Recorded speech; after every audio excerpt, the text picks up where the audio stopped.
Hi there, my name is Jonathan. I'm a digital marketer, photographer as well as a videographer. Today I'm going to be talking to you and sharing some tips that I have on how to really grow your online business and really to structure the backbone of your business. So for example, if you were not really sure of how digital marketing can really help your business, or don't really understand how the assets in the digital marketing sphere can really boost sales for your business, then this tutorial is probably for you.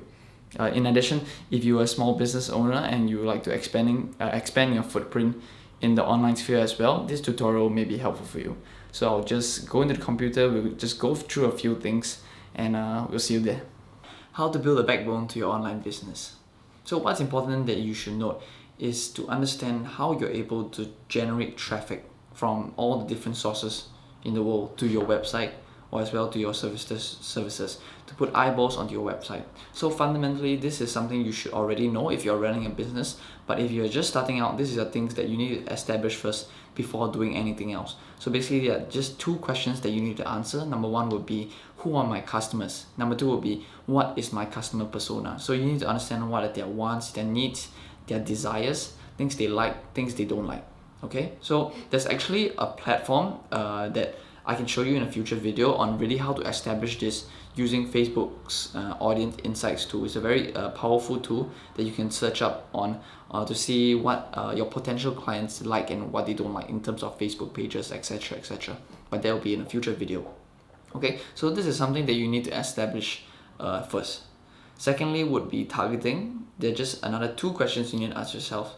How can my customers find me, and where do my customers hang out? So generally, where do my customers hang out mean where are they putting their attention to? Are they watching videos on YouTube? Are they scrolling through the Facebook feed, looking at their friends? Are they scrolling through Instagram stories? So these are certain things that perhaps you may not know at this point in time, but through optimization and running ad spend on ads and on social media platforms, you may know more of in the future. But in the current sense, you should know of generally, because of the age group and demographic, you should generally know where they are already hanging out and spending their time with. Okay, so I've categorized traffic generation into three broad categories: social media, searching for services, as well as searching for a solution. So let me just explain here. Social media, there are many different platforms that you can advertise on. Instagram, Facebook, YouTube, Snapchat, Pinterest, there are many different things, but you don't have to utilize all of these social media platforms to advertise at one time. A common misconception is there are so many choices to choose from, let's just utilize all of them and just put all our money into the ad spend into these platforms. But that's actually not necessary to do that, because you have to just go to where your customers are hanging out. And going to where they're hanging out will mean you're saving money on your ad spend. There's no need to constantly engage them on so many different fronts if you're just spreading your business out too thin, if you're just starting out and not enough resources. Okay, so for example, if you were generally targeting an older crowd, you start with Facebook advertising. If you're a very visual and video brand, definitely you may want to check out YouTube, and Snapchat is upcoming as well. If you are more of a female demographic brand, selling fashion for example, you may want to explore using Pinterest. Another thing to note is that video marketing is getting, it's basically the future. It's cheaper to run ads on compared to photo ads nowadays. So this is something that if your company or online business is capable of, and the product itself is able to be captured on video, then this is definitely an option that you really want to try out.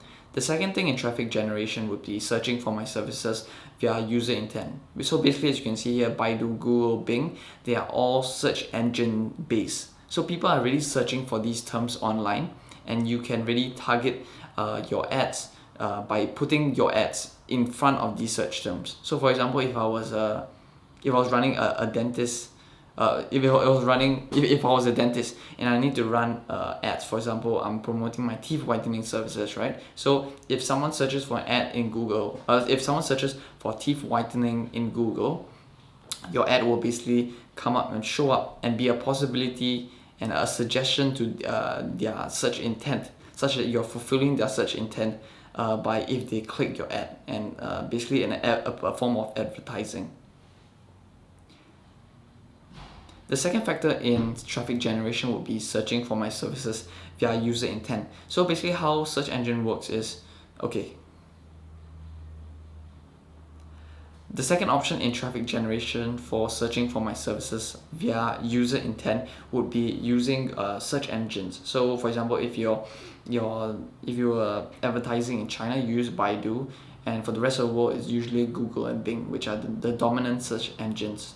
So for example, if I was a dentist and wanted to advertise a certain service such as teeth whitening, I could put up an ad for teeth whitening on Google Ads, and my listing will show up when someone searches for teeth whitening.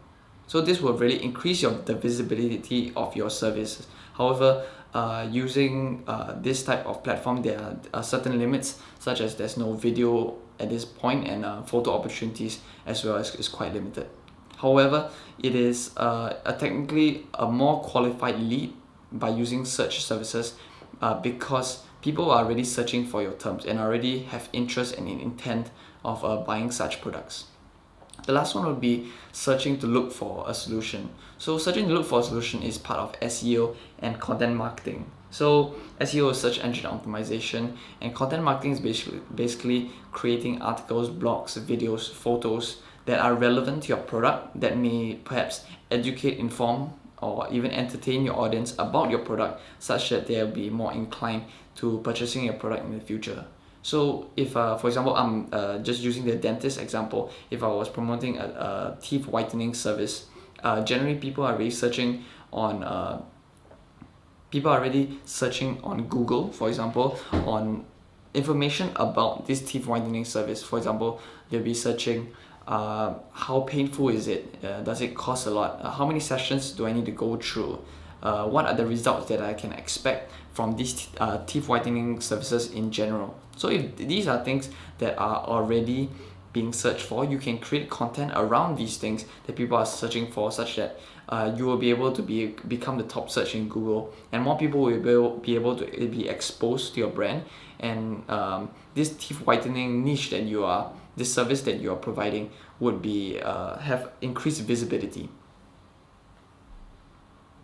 So general for SEO and content marketing, it's good to have a team, that you have a team of writers that you're able to produce content for, but this will be a more long-term and consistent basis. Okay, so after saying all of this, traffic generation methods have many different methods. However, the end goal is definitely all the same. It's just to generate traffic into your door, just to have people come into your door. So if you want to choose different services and different categories, you just need to answer these two questions. It's basically, number one, will this boost my online presence? Will using Facebook or Instagram instead of Pinterest or Twitter boost my online presence? Number two would be, will my customer be more interested in my product after seeing my ad and content?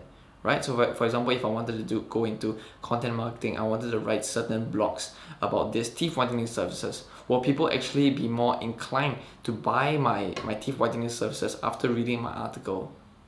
So these are certain things that you need to understand, because there's definitely opportunity costs in going into different types of marketing categories, and you really need to choose what is more suitable for your business. Something like SEO and content marketing is more a long-term thing, whereas social media pay-per-click is more instant. You just put money in, and if you're able to optimize well and you're able to set up your ads and your ad copy well, then you will able to see quite good results in a fast period of time.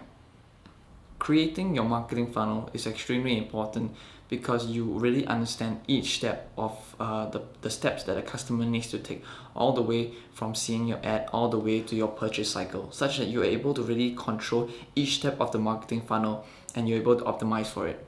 So generally in retail stores in the past, there's no option to do this because there's so many moving parts. But now everything's online, all the data is being captured. You're able to really understand each part of your process and improve each part of the process, such that you are giving more value to the customer and giving them more reasons to check out at your store and to make sales. So the funnel strategy here, this diagram may seem a bit complicated, but let me just break it down for you. So in the top left here, you can clearly see there's traffic coming down. So as previously mentioned, we talked about traffic generation, and bring all this traffic into this funnel is basically the main purpose of basically your business. So bringing them in this funnel will let them be more familiar with your brand, but also making sure that they are qualified leads that will really bring and go become a potential customer in the future.